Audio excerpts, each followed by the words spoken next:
The Lost Year, Chapter 7, A Show of Stability. Arthur frowned down at the courtyard from his window. It had been about 5 months since Morgana was taken, and there had been no whisper of her. No demands had ever been made, nothing, as if she was simply gone forever. There was a hole at court, and everyone could feel it. It hadn't been helped when Merlin had left for near a solid month. Her mother had passed from the sweating sickness. Merlin had stayed in Ealdor to put her affairs in order and gather up the last of her things. Repairs to Camelot were finally fully completed, and half of the army was out scouring the countryside for any sign of Morgana, or Morgause. Of course, searches like this set the nobles on edge, though that had always irked Arthur. Why should they be so concerned if they had nothing to hide? But regardless, several of the more antsy nobles had been invited to Camelot. Arthur knew this was about keeping up appearances. Arthur didn't really like these nobles. They didn't come here often. Lord Gedrig of Everwick was puffed up and pompous, only a few years older than Arthur.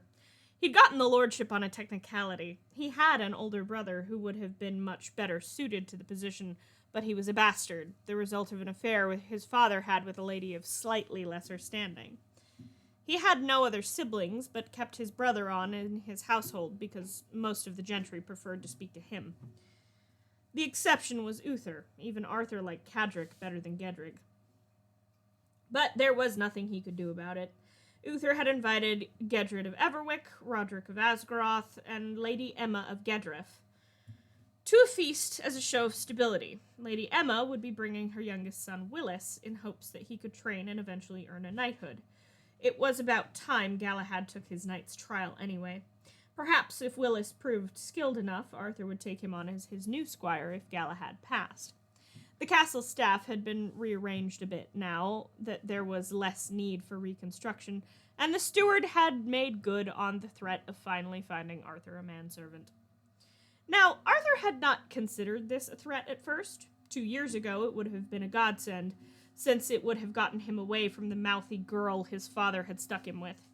But he'd gotten rather attached to Merlin, and seeing her less did not sound fun. Not that anyone in the castle knew of his feelings for Merlin, except Leon, Gwen, and Gaius. Morgana might have known. He'd kissed Merlin in front of her during that mess with the Knights of Medir. Arthur quickly tugged his mind away from that memory. It was still too painful, too fresh. He'd lost one of the people he cared about most that day.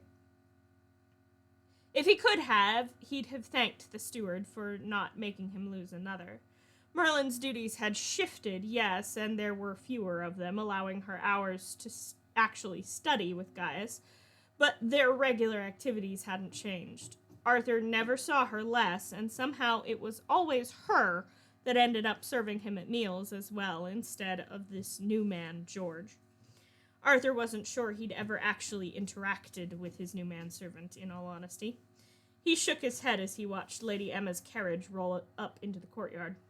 "That looks like the worst way to travel," Merlin said, not even really pretending to gather his laundry.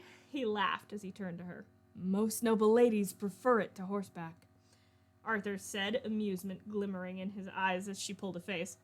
He turned back to the window in time to see Willis dismounting his horse and helping his mother out of the carriage.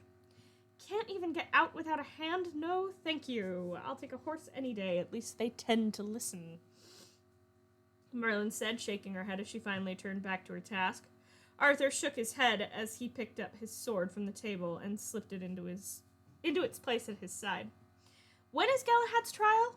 Merlin asked. "This afternoon." "Excellent. He's going to beat you, you know that, right?"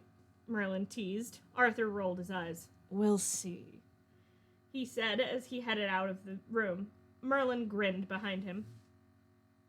Arthur would admit he was impressed when Galahad fainted left and swung his foot around to meet Arthur's shin as he lunged. He knocked him off his feet with a slam from his shoulder and pointed his blade at Arthur's throat. "Do you yield, sire?" he asked, panting. Arthur laughed. "Yes," he said a bit reluctantly.